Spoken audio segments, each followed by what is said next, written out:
Phil Spencer, o chefão do Xbox, deu uma nova entrevista e ela foi sensacional. Se você estava com saudade de ver ele comentando sobre o momento atual do Xbox, também o futuro do que vai acontecer, incluindo o portátil, este vídeo é para você. Vem comigo que eu te conto.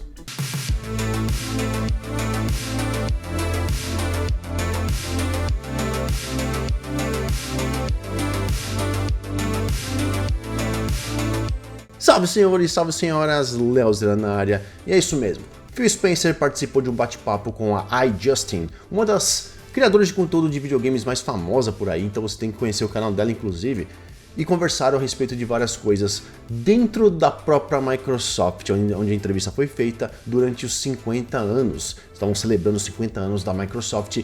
Phil Spencer está lá praticamente 35 mais anos, 35 plus anos, e ela estava conversando com ele e fez várias perguntinhas bacanas sobre a vida do Phil, que inclusive se abriu como uma pessoa comum, um gamer comum, e foi bem emocionante. Mas além disso, ele comentou também sobre coisas que a gente está esperando, como o futuro do Xbox, como ele enxerga isso, o que ele entende que o Xbox significa para os gamers atualmente, e, claro, algumas informaçõezinhas bem pequenas sobre o portátil.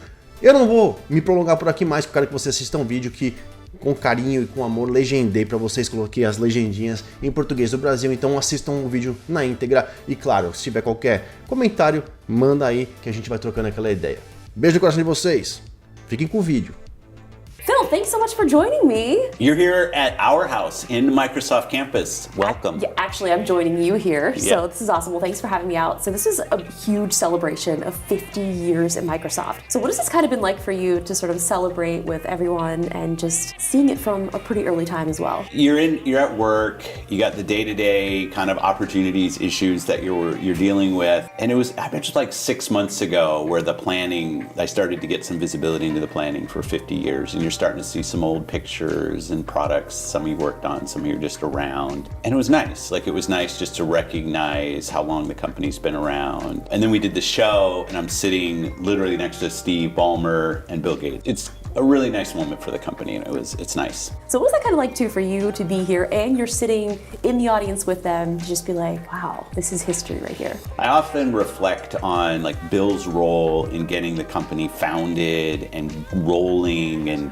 building products and that product ethos that's still with us. Steve, I really think about as the person who scaled the company, right? Was really into how we sell products, how we package products. I think was the right leader at the right time for that. And now Satya, when you're in a time where the human connection to technology is so just like important. We're launching Copilot, like it's almost human-like in how it interacts with you. And I often reflect that those three, we have only had 3 CEOs in 50 years, which is remarkable. And they were kind of each the right person for the right time. It was nice to see them all 3 on stage at the same time. Now, how many years have you been here now? Because it's been a while. It's been a while. Some people tease me when they see the old pictures of Paul Allen and Bill that I'm the one that took the photo. It's not true. I did not take the photos. I started as an intern in 1988. And the weird thing back then was I was a programming intern, so writing code. My summer internship, I was at the University of Washington. I point because it's just across the lake. They asked if I wanted to stay on and keep working. So I actually never left from June 9th, 1988, I think was the day I started. Wow. So what's that, 37 years? That's a lot, actually. That's a long time. Yeah, I mean, not Yeah. quite 50, but No. still, that's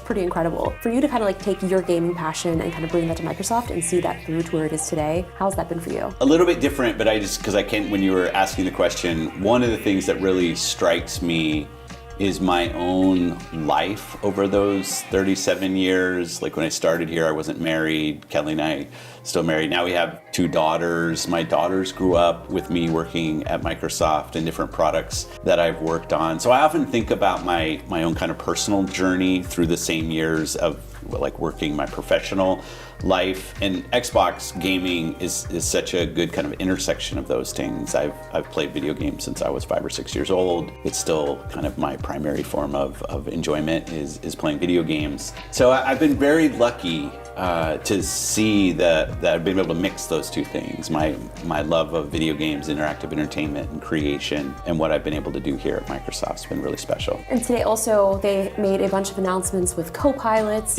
and AI, and I've been using AI a lot in my own personal life as far as just like for creating, for making thumbnails, for just taking tons of information and paring it down to small digestible pieces that I can understand. How do you kind of see AI and Copilot kind of going hand in hand with that? I think very similarly in some ways. What I see in our studios is using kind of the direct that you can give to a Copilot, but also the kind of serendipity or difference that you get back as inspiration into the creative process. Whether it's an icon that you're looking for, a graphic that you're looking for, or you're early on in your journey on storytelling and maybe even art style. And I see a lot of our early concept creators using the tools to just inspire them, find new ideas. And I think, you know, that's a nice part of the process of how do we kickstart the creative process. I'd say more kind of pragmatically when we look at Xbox and the network you play, so you know when you're online, making sure we're employing these kind of great capabilities to keep the network safe and secure for some of the most vulnerable people, you know, young kids playing Roblox or Minecraft on our platform, and how important that is. I think there's just a ton of opportunity. And the nice thing about gaming's always been a great place to incubate new technologies, and I see it happening now. And I have no shame searching for how to get past some levels or puzzles. And it's always really difficult when sometimes we get previews of games and there's no help online available. Yeah. So that's always a little bit of a struggle. But I can also see how it can kind of be interesting. Copilot Vision is kind of an interesting thing, because what if I'm like stuck in this level? Like I can use Copilot Vision to kind of help me navigate through. Absolutely. And you know, Copilot for Gaming, like the gaming assist work that we've been putting out, is kind of an early stage at this. You know, I'm often on YouTube as well, kind of doing searches for walkthroughs, and people can help me if I'm really stuck in a place on a game. But it's not always easy when I'm stuck at one place and I do a search and I get back a 30-minute walkthrough video, and I'm like, okay, now I've got to scrub because of where am I? And you think about as the agents, the Copilot progresses, its ability to see, literally hold up my phone, show the screen,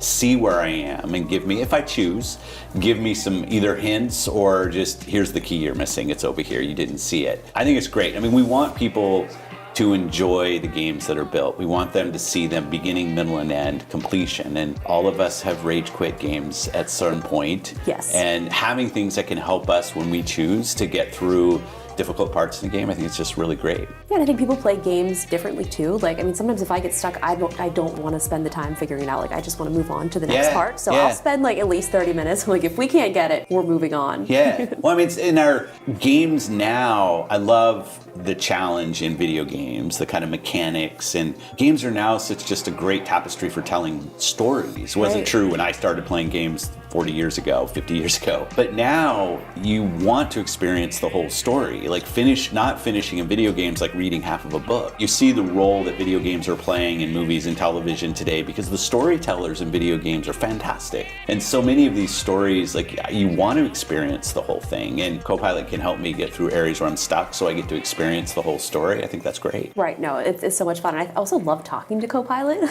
Yeah. I sometimes forget, I'm like, this isn't a real person, but it just feels so authentic and natural, and I think that's gonna help a lot of people too, if you don't want to ask dumb questions to your friends sometimes. Yeah, I was gonna use the word safe, right? Because you feel like you can be vulnerable when you know the conversation's between you and effectively you, right? It's an app that's running on your phone or on your PC, on your console, maybe someday.